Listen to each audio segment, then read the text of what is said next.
Tsaka si Brutus.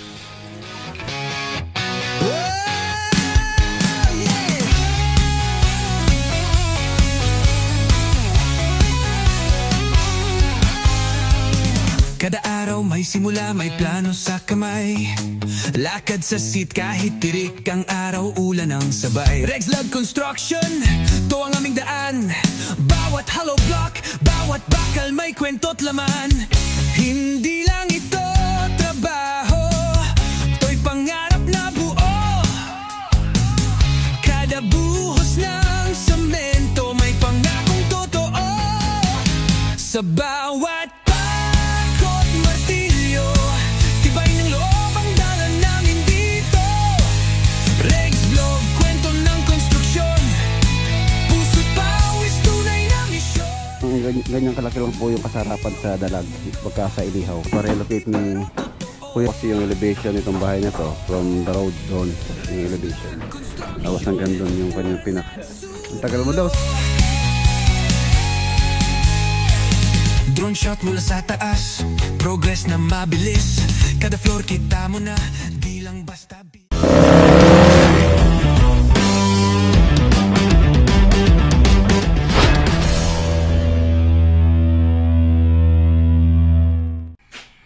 Good morning.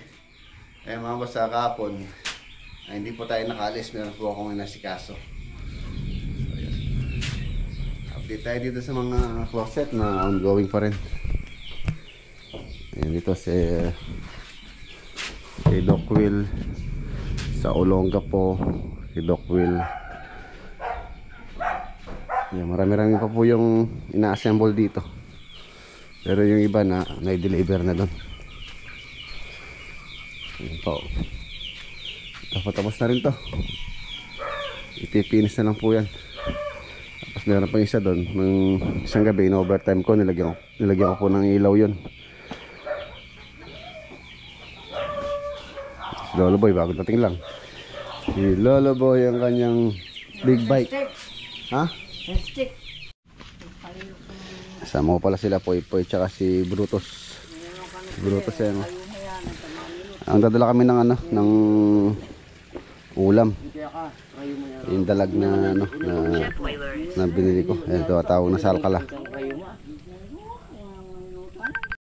Let's go, Lubao. Hindi kayang saluhin ng NFA yan. Kailangan talaga hanapan ng paraan na wag masyadong dumami yung imported at ibalik na yung taripa. Yan, nandito na tayo. Lubao Project.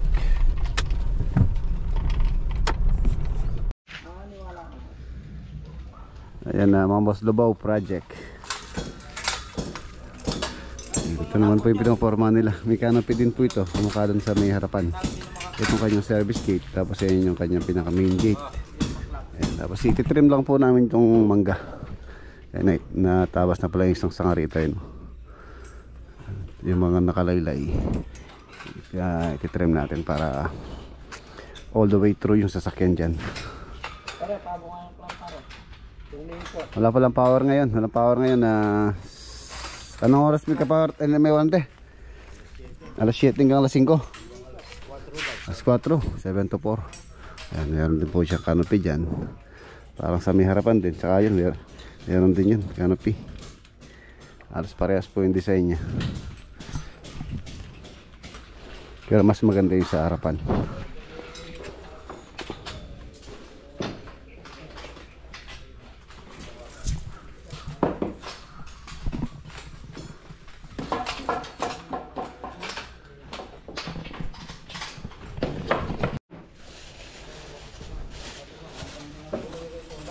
Nilaga ang ulam to.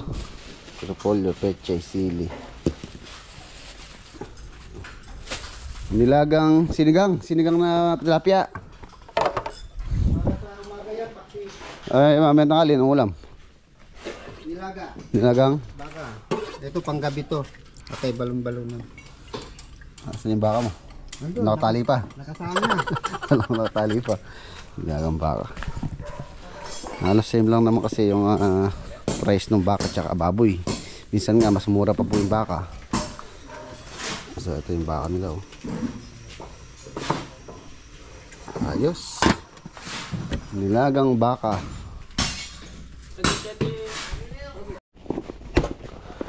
Yan, kaming dalang-dalag. Yun, oh. Ito yung masarap. Ito tayo, may uling dyan. Tapon mo nga yun. Sali ko. Iyawin ko tong ano, dalag. Tapon mo yung laman yan. Marumi.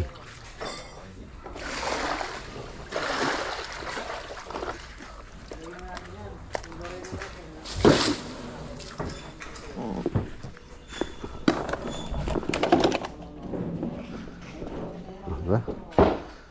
Iyawin natin mamaya. Bilingang uling na. Balaw mo to. Tapos ipatitigyan pa lang yan. Ayan. Update tayo sa modular cabinet. Nalos makompleto na pala itong kitchen. Wow. Ayan manin. PVC foam board. Yung mga materialis po nito. Hindi inaanay. So fireproof din. Yan isa lang. Tapos meron din siya pull out basket dito. Meron siyang side down dito. Ayos. Range food.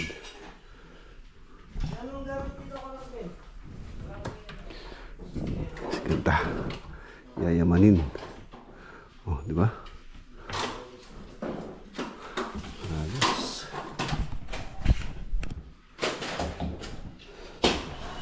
Daming drawer. Lagyan ng mga utensil. Tapos ito na po yung dirty kitchen. Dirty kitchen. Ano, open lang po yan. Wala na siyang enclosure dyan. Bubong na lang. Tapos yung lababo niya pa letter U. Pag ganyan po yung lababo. Pa U. Ito yung kanyang sink. Doon yung kanyang cooktop sa gitna.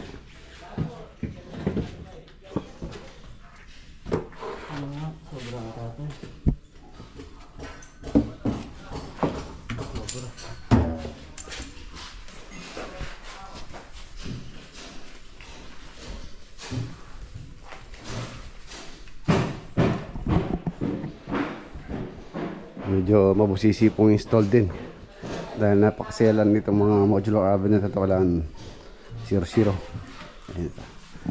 sa walk-in closet.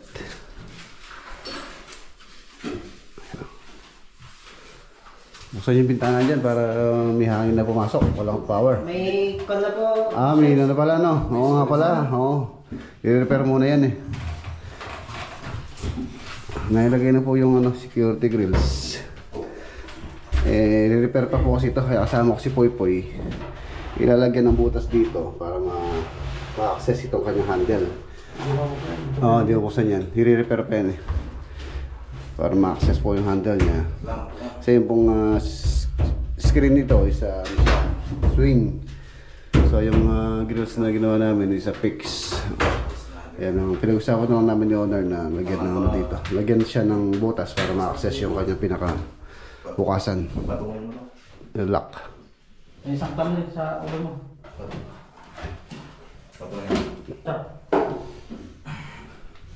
Meron din dito. Ayan. Ayan, nakalagay na yung security grills. I-repair po yan. Dito rin, meron pang walk-in closet dito mga boss. Dito, hanggang doon. And then, floor to ceiling. Kaya marami po yan. Tsaka sa CR, meron din po. Marami po yan.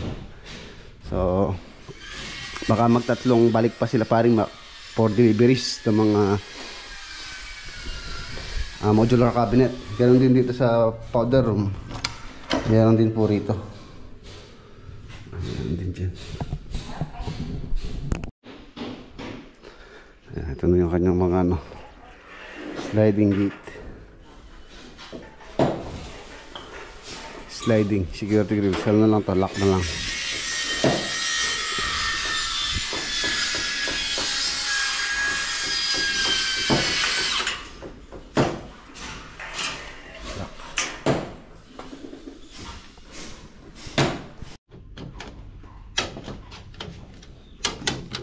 Tapos po linisin mo. Sabas. Nagkabot. Nilalagay niya ano. Nagiging ano lang yung butas niya. Sliding. Sliding po yung kanyang pinaka ano access.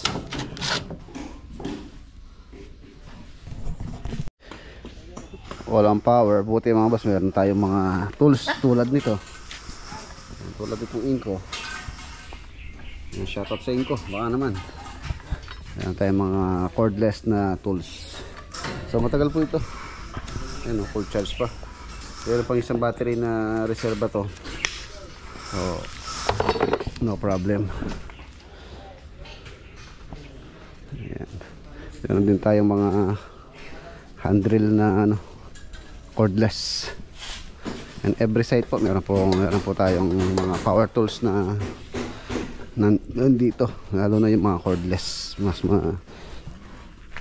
maginhawang gamitin. Ayan, plastering na. Tapos ito yung mga ilaw. Ayan, halos nasa 8 feet ang spacing po ng mga ilaw na yan, wall lamp. Hanggang dun sa may dulo dun. Ganon din po rito. Yan, surrounded siya ng mga ilaw siya. Kaya pagkagabi maluwanag po rito. Yan, dito po sa likod maluwang po ito. Kung hindi ako nagkakamali, nasa 15 meters po yung setback nito. Simula dun sa property line doon, 15 meters. Tapos dun sa harapan, 9 meters. 9 meters yung setback niya. Tapos dito 3.5 both side. Pareho po yan. Sentro yung bahay. 3.5 meters yung setback. Kaya maluwang po rito. Kasi sasakyan, pwede kong dumaan dito. Dito sa setback ng bahay.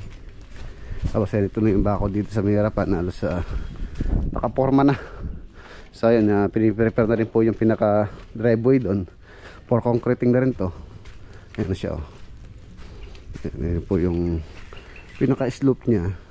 Mataas po ng 60 cm yung elevation ng garahe. 60 cm or 2 feet. So ayan, pinansiyan namin siya. Ayan yung slope niya. So hindi siya ganun ka slope. Suwabe lang. Ayan siya, oh. So, kalawang nandito. So, ipo-flooring muna po yan. And then lalagyan po ng ano yan, tiles. Meron na rin nakitang tiles si owner para nailagay dito na non-skid. Non-skid po yung nakita ni owner. Yun, oh, ganda. Bakod nyo, lalo na pagka natapos na po ito. Meron din ilaw yan. Ganon din dito. May mga ilaw po yan. Tulad na sabi ko sa previous vlog natin dito, yung mga abang dyan, isa nasa 1 meter lang yung pinaka spacing or distance ng mga ilaw dyan. Tapos plant box pa dyan. Ang ganda. Ganon din doon. Yamanin. Ito po yung kasalukuyang pinakamalaking proyekto na nagawa namin in the history ng aming pag-construct ng bahay. 400 square meter po yan. Total floor area ng bahay. Up and down, bale 200. So tapos yung perimeter fence, isa rin sa mga detalying bakod ang ginawa namin tong perimeter fence na to.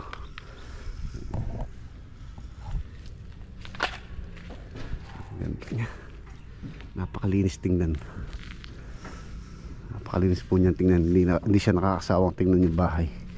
Lalong magpaganda dito yung kanyang pinaka-cladding dyan sa may exterior. Ayan, kung mapapansin nyo mga boss, talagang napakabusisi pong gawin yan. Tapos ang history niyan, yung mga bato na yan galing pa pong Gabaldon, Nueva Ecija yan. Ako po mismo ang sumadya sa Gabaldon. Hinango ko from Gabaldon, Nueva Ecija hanggang dito sa proyekto natin na to. So yung mga bato na yan is meron pong history din yan. May kwento rin yan. Cladding na yan is literal or legit na natural stone po yan. Natural stone. Kung bibili po kayo dito, napakamahal per square meter po yan. So dun sa Gabaldon, per cubic meter ang ano po nila, benta nila nasa 2,500 ang isang kubiko. So mas mura po dun. Ang problema lang, isa malayo. Kung pupunta kayo doon, at least sana magdala kayo ng truck ang dalhin nyo para marami kayong mabibili. Lalo na yung mga malalaking bato, maganda sa landscaping. So marami po kayo makakano doon, mabibili sa Gabaldon. Yung bato na yun. Yan pa yung labis. Itong labis na to, bale, binigay ko na po sa owner to dahil gagamitin din ni Kuya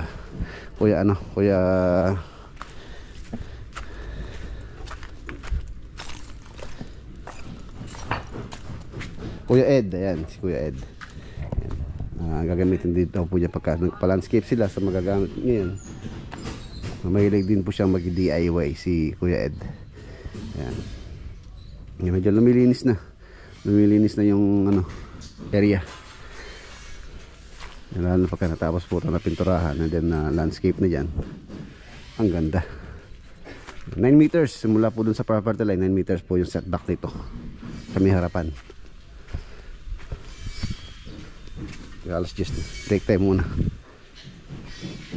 Dito tatagalin po yan, sumobra sila dito, sumobra yung kanilang height.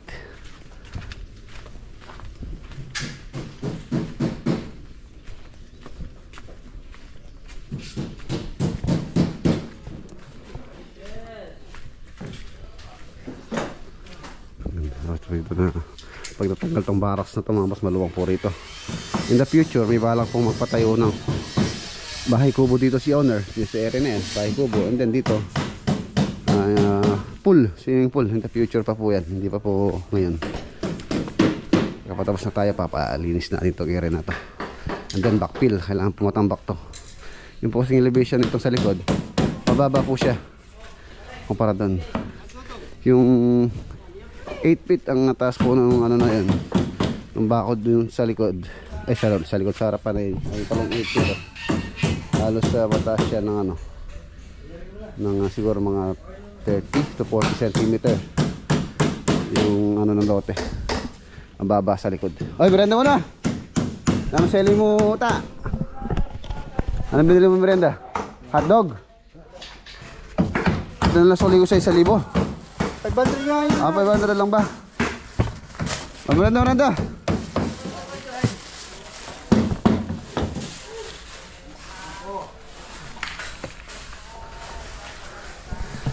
Tutunin baka.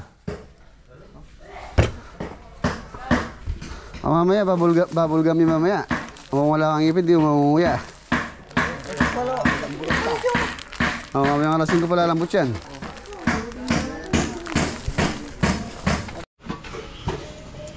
Nilagang baka. Lambot na yun. Ito po yung forma. Ayan po yung lapad ng canopy dito. May service gate.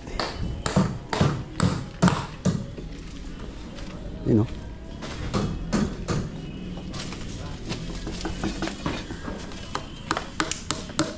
Dalag. Hindi na tinatanggalan ng bituka yan. Masarap din yung bituka ng dalag. Yung mga kapangpangan na lang po yun. Sa dalag, pagka sa inihaw, unang nawawala sa dalag is yung kanyang yung kanyang bituka. Napakasarap po nun. Bali tatanggalin lang natin yung kanyang pinaka sikmura. Yung sikmura niya kasi doon po yung kinain niya. So yun lang tatanggalin. Pagka lang po, lalo na pagka bagong huli yung isda. Yung po kasing pagka bagong huli yung kinain niya na doon pa. Pero kung mga 2 days na or 1 day na siyang nasa lalagyan or pinabuhay mo, so malinis na yung bituka niya dahil isusuka po niya yung kinain niya. Pagka po nahuli yung dalag, pinabuhay mo, isusuka niya yung kinain niya, malilinis yung bituka niya. Sarap niyan, dalag. Inihaw na dalag. Yan guys, yan lang, ganyan kalaki lang po yung kasarapan sa dalag pagka sa inihaw. Pagka po kasi malaki na, yung malaki hindi na masarap yung laman niya. Kaya ganun lang kalaki yung kinuha ko. Yan na rin yung beam nitong dirty kitchen. Tapos yung bubong niya pag ganyan. Baka doon magalagay na lang tayo ng canopy sa kabila doon. Tapos dito pinapa-relocate ni Kuya Ed yung tangke na po na yun, yung pressure tank. I-relocate po namin dito sa area to. Yan sa sulok na yan. Siguro hanggang dito sa may poste nito, ipo-flooring, gagawa ng platform. Dito magkaka-access siya, parang ganon. Kahagdanan po dyan, ganon din doon. Dirty kitchen.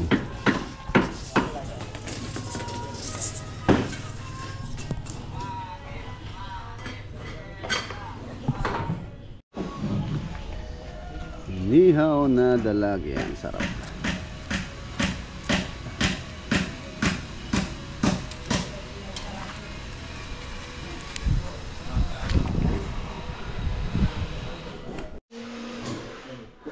Light gray pala to, mga boss. Hindi po siya white. Ito yung white sa loob, white. So yun, napili ni ate dito, light gray. Tapos seamless siya, wala siyang handle. Ayan yung kanyang pinaka-handle na. Soft close. Soft close po yan. Ganun din dito sa mga drawer guide. Soft close, oh. Suabe. Ayos, ganda.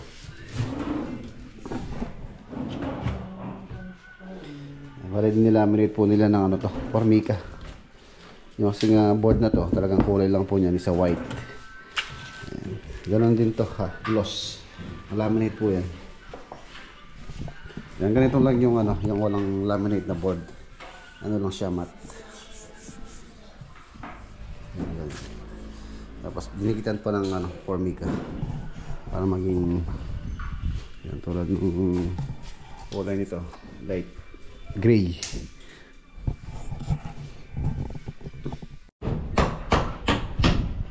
Dirty kitchen.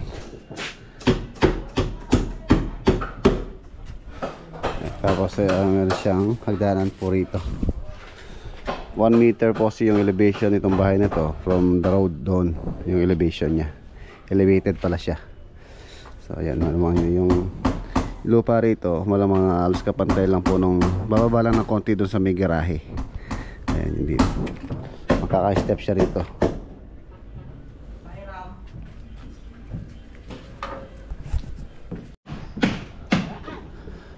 Ayan na yung kanyang canopy. Ito po naman ditong canopy dito, connected siya dito sa poste na to. Ayan, connected yan. Hindi katulad sa kabila, yung kabila naka-squala siya, hindi siya connected dun sa isang poste ron. Ayan yung pagkakaiba ng kanilang design. Tapos hanggang dun yung kanyang pinaka wall dyan. As gate na yan, 1.5, parehas lang sa harap tsaka sa likod. Alas 2 na. Manganta na, mangan. Okay, kaya tayo.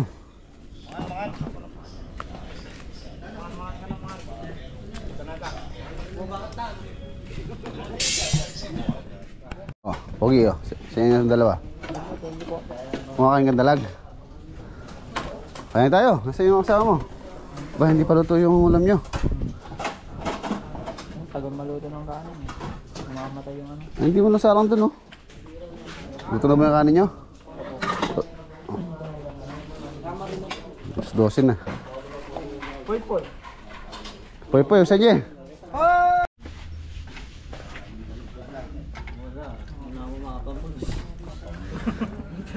Ang tagal mo daw, sabi na kasunod mo.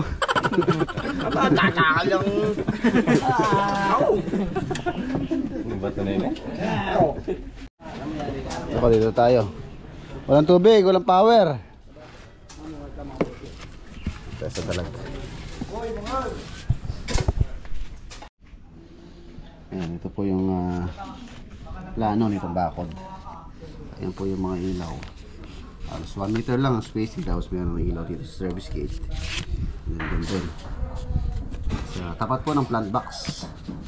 Ayan yung ginagawa nila ngayon, yung canopy dito na maluwang. Canopy.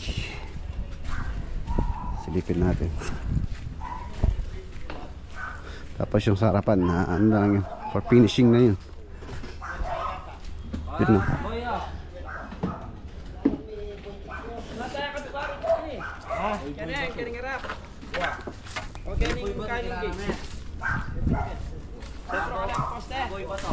Itong canopy niya. Tapos ito meron din po yan.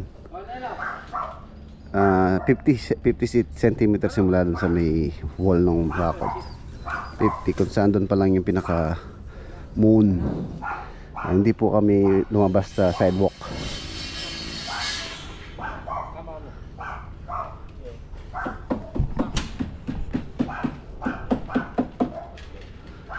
Sa'yo na yung ano, gate. Ito yung kanyang canopy, ano, 4 cm, ay 4 cm 4 inches or 10 cm yung kapal no kanyang canopy.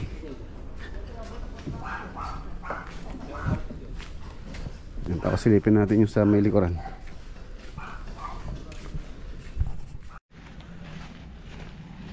Ayun na yung driveway, prepare para sa ano, concreting. Luwang.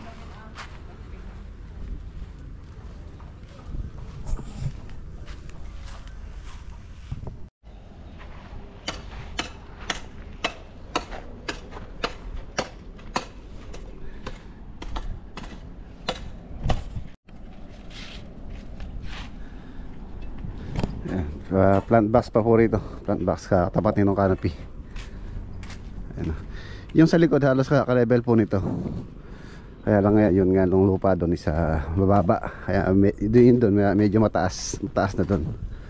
So nasa owner na kung gusto niyang i-level yung tambak sa loob. O kung pagka level po halos ganyan din kataas yan.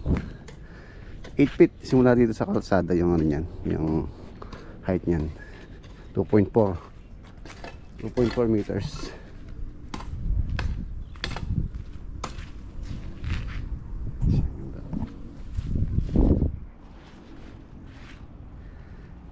Lalo na pagkagabi kan napailaw yung mga ilaw dyan, ang ganda-ganda. Tapos yung ilaw dyan sa labas din.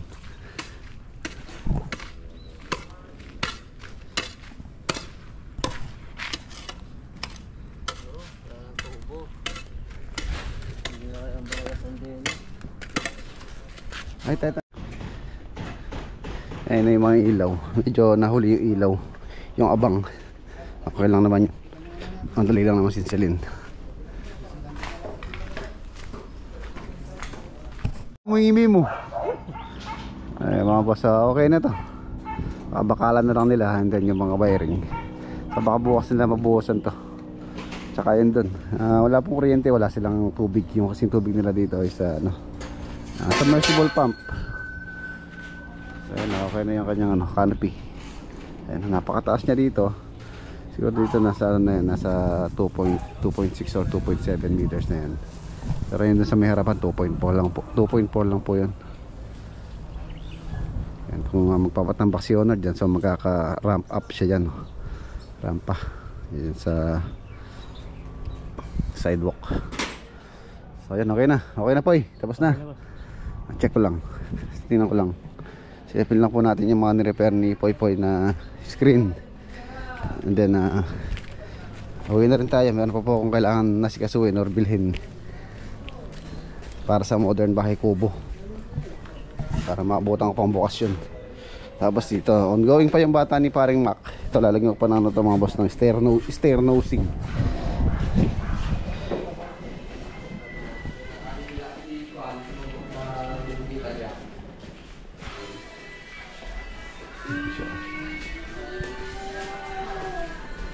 Ayan, okay na.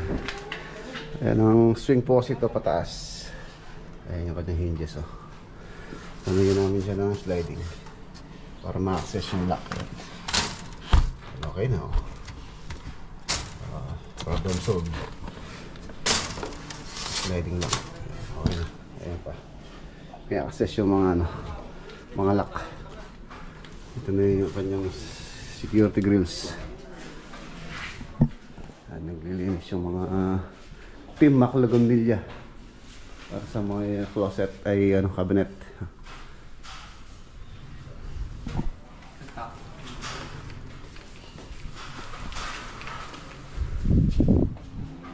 Tara, okay na. Next yung shower enclosure naman. Baka pagkatapos na ng undas yung mga shower enclosure dito, tempered glass. Tara, Poy. Punta na kayo, pare. Luha ng Pangeles. Ayan, nandito na tayo. Okay.